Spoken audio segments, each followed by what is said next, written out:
Tony, first of all, I'd like to know what it is about aerosol mural painting and your participation in public art that is important to you. Well, I think art should be for people, and I think everyone should get a look at it, and it's kind of a great way to do it, right? Just paint it out in a public space. Yeah. So I'm from the Bay Area, where I grew up with a lot of public art. A lot of art out there. And when I first arrived here in 2011, there wasn't a whole lot of it. Yeah. So I've been very happy to see it growing. Do you feel that you're part of a collective of artists here in the Treasure Valley? No, I'm friends with a lot of artists. Currently not in any kind of collective or crew. I just always done my own thing, I guess, with that, yeah. Well, part of your thing, a signature of your thing, is very similar to your tattoo work. Your pyramid tattoo, is that right? So, yeah, I'm at Pyramid Tattoo. I've spent the last few years really focusing on painting tattoo flash and watercolor. And this is kind of my first time doing this on large scale with spray paint. So what is the bridge between personal expression or public art and any commercial opportunity? I know you're going to be at the market with some... Yeah, so I'm going to be at the Wintry Market tomorrow doing tattoos. I collaborated with James Ward Lloyd. Oh, so yeah, we're going to be tattooing some of his artwork, which is really cool. And then I'll have a bunch of my stuff as well available. What was the question? I'm sorry. Well, I'm just interested in how public art reaches different audiences. Like in the Bay Area, you know, a lot of the public art, some of those artists are now in museums. Yeah. A lot of them have found commercial venues by which to promote their work, along with holding on to the street art. Yeah. So I'm just kind of curious what opportunities are here in the Treasure Valley for that. Gotcha. Yeah, so I used to want to be a gallery artist really bad. I got into abstract stuff for a while, which I love that work, and maybe someday I'll do that again.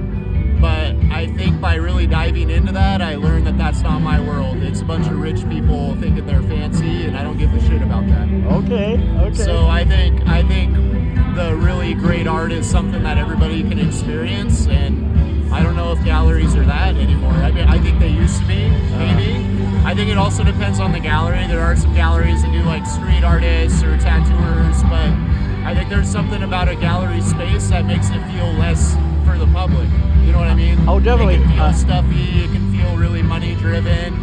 People can do some weird shit in there and just put it up and call it art. And I mean, a lot of it I think is cool. I do love conceptual art, but there's a lot of it nowadays that I just think is garbage. Well, I think recently I was in San Francisco and there was an exhibit of skateboards, painted skateboards from about 200 different artists from all over the country. Yeah. And I found that to be a phenomenal exhibition. That's cool. So I agree with what you're saying.